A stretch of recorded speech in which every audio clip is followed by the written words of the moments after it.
Smoked in the train, that red be keeping me sane. Unstoppable, I am untamed. I am unstoppable just like the train. Hey, I can't see nobody stopping us. Yeah, we're unstoppable. Went through a whole lot of obstacles. I swear we did the impossible. What's up, Packer fans? Welcome back to Cheesehead Talk. It's your boy Tramel coming back with another video. And we're going to continue our playlist of the draft profile. And today in this video, we're going to talk about the wide receiver from Baylor, Mr. Denzel Mimms. Now, I know a lot of Packer fans that would love for the Packers to select Denzel Mimms. And it's a possibility he could fall to the Packers at pick number 30 or even pick number 62 in the second round, because this wide receiver draft class is so deep and so talented. It's got so many talented guys in this class. And it's a possibility Denzel Mimms could fall to Green Bay in the second round. But I got a chance to watch Denzel Mimms a lot in college. I watched a lot of Baylor football because I went to school with a couple of those guys that play at Baylor. And also the head coach at my high school became the assistant coach at Baylor the year I graduated. So shout out to Joey McGuire. So let's talk about who Denzel Mimms is and what he brings to the table. He's 6'3", 215 pounds. And just like all the other receivers in this draft class, he's got great speed. He ran a 4.38 at the combine. He's got great strength. He's got great length. And a lot of analysts and journalists and scouts knock him for his route running. A lot of those guys say that he doesn't run good routes, but I disagree. From what I've seen, I think he's actually a decent route runner. I think he's pretty good at running routes. His route running might not be top-notch like the C.D. Lambs and the Jerry Judys in the draft, but I think it's pretty good. It's not top-notch, but it's decent. But he did a pretty good job in college of creating separation. Some of that had to do with his route running, and also he uses his hands very well to create separation. He knocks the defensive back's hands away, and he creates separation. And he also does a good job of boxing out defensive backs and high pointing the football. He's got great hands. He's got great ball skills.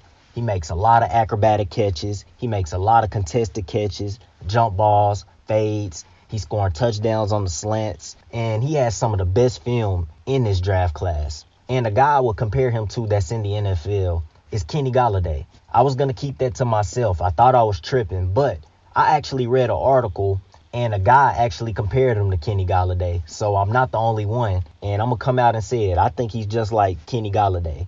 And as a Green Bay Packer fan who pretty much dislikes every single player in the NFC North that's not a Green Bay Packer, I actually like Kenny Golladay.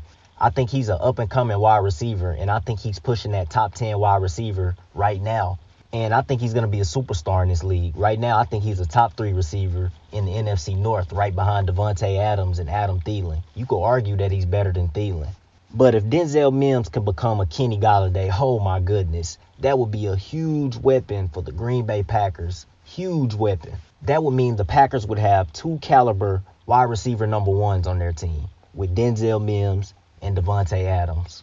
And then you look at his stats in college. We're going to start with his sophomore season because he barely played in his freshman year. But in his sophomore season, he had 61 catches for 1,087 yards and 8 touchdowns. He had a very good sophomore year. And then in his junior year, the next year, he took a step down a little bit. He had 55 catches for only 794 yards, and he still had 8 touchdowns. And he would have a bounce back season in his senior year with 66 catches for 1,020 yards and 12 touchdowns. And let's take a look at some of the negatives on Denzel Mimms. And a lot of guys say he doesn't have lateral quickness. He isn't a guy who's going to shake and bake you. He's not going to make you miss with the juke move. He really doesn't have all of that in his arsenal. He's not that type of receiver. And they also knock him for his route running, as I mentioned earlier in the video. But I disagree with that. I don't think it's as bad as scouts are making it seem.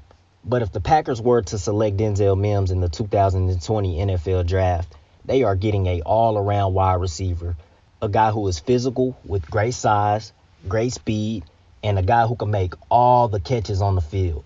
So if the Packers were to select Denzel Mimms, I would absolutely love this pick. He's one of my favorite wide receivers in this draft class, and it's so many of them, but he's one of my favorites. And I would love if the Packers would select him. I think he would have an immediate impact. And he would definitely be a dangerous wide receiver number 2 on this football team. That would change things a lot for this offense, in my opinion. So those are my thoughts on wide receiver Denzel Mimms from Baylor. Let me know what you guys think in the comment section. Let me know your thoughts on Denzel Mimms. And also leave a like, subscribe to the channel, share the video, and also follow the social media on Twitter at Cheesehead_talk. Again, that's Cheesehead_talk. Go Pack, go. I can't see nobody stopping us. Unstoppable, unstoppable, unstoppable. Run up that paper and get it. Whatever it take, we gon' get it. You know ain't nobody stopping us. Mafia, mafia, mafia.